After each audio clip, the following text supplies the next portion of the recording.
El pasado 17 de marzo el Estado colombiano decretó el estado de emergencia social, ecológica y sanitaria a partir del 25 de marzo con aislamiento preventivo obligatorio. Los sectores económicos pararon su actividad productora de renta y la economía colombiana entró en recesión. El desempleo aumentó y los ingresos de los hogares disminuyeron, lo cual obligó al Estado a implementar actividades para ayudar a la crisis. Se emitieron así una serie de decretos extraordinarios que permitieron al Estado, por una parte, endeudarse y por otra parte, flexibilizar las medidas para poder llevar dinero a la economía. Dinero que se conoce como gasto público. El gasto público tiene dos formas de financiarse, una a través de impuestos y otra a través de deuda pública. Los impuestos no funcionaron. Todos sabemos lo que pasó.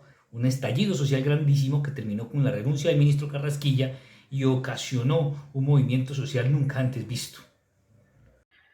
Entonces, pues lo que se viene, pues lo que es necesario es pues recurrir a impuestos que, pues, sobre los que tienen el dinero, los que tienen la riqueza.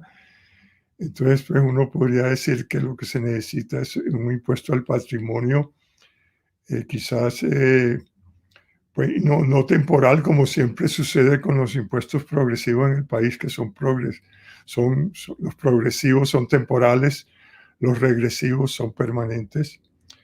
Entonces, habría que tener un impuesto al patrimonio permanente y tener unos impuestos progresivos a la renta de las personas, a la renta de las empresas también. Incluso, pues, la ANDI llegó al debate diciendo que ellos estaban dispuestos a contribuir mucho más de lo que les demandaba la reforma que había planteado Alberto Carrasquilla. Entonces, digamos, eso es lo que hay que hacer.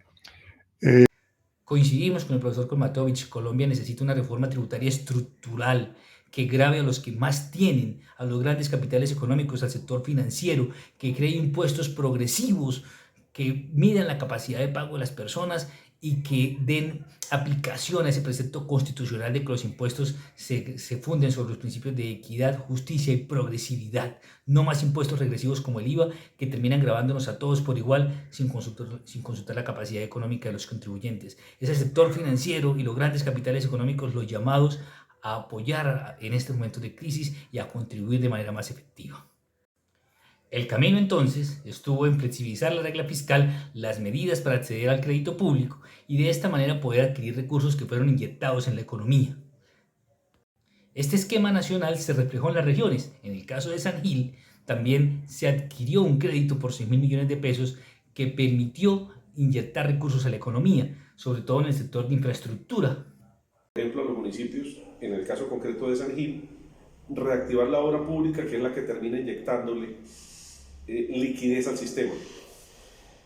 Sabemos que la sobretasa de la gasolina fue golpeada por la pandemia. Esta contribución es destinada a la atención de la malla vial. Entonces, la administración municipal tomó una decisión en los últimos días de tramitar un empréstito de 6.000 millones de pesos para atender este tema. Considero una decisión importante, responsable, para reactivar económicamente a un municipio que, entre otras, es capital de provincia. Inversiones de este tamaño van a aportar por los materiales utilizados, por la mano de obra ocupada y por la liquidez de este monto que termina siendo inyectada a la región. Entonces, la respuesta concreta: el gasto público en San Gil sí contribuye a la reactivación económica post-pandemia. Coincidimos con el doctor Olivero. San Gil tomó una decisión acertada, decidió ignorar una renta para poder adquirir un crédito significativo que se tradujo en dineros que hoy están en la economía. Hoy se están contratando maestros, arquitectos, se está moviendo todo el sector de la ferretería, dinero, 6.000 millones que ingresan a la economía local y que permiten que las familias sangileñas tengan recursos para salir adelante. Esta inversión y estos proyectos en infraestructura encadenan sectores productivos, permiten que se muevan sectores como el de la ferretería, el de la mano de obra calificada y el de la mano de obra no calificada, generando dinero que circula en la economía y que permite a la economía reactivarse. En estos momentos de crisis, el gasto público es necesariamente el llamado a reactivar la economía.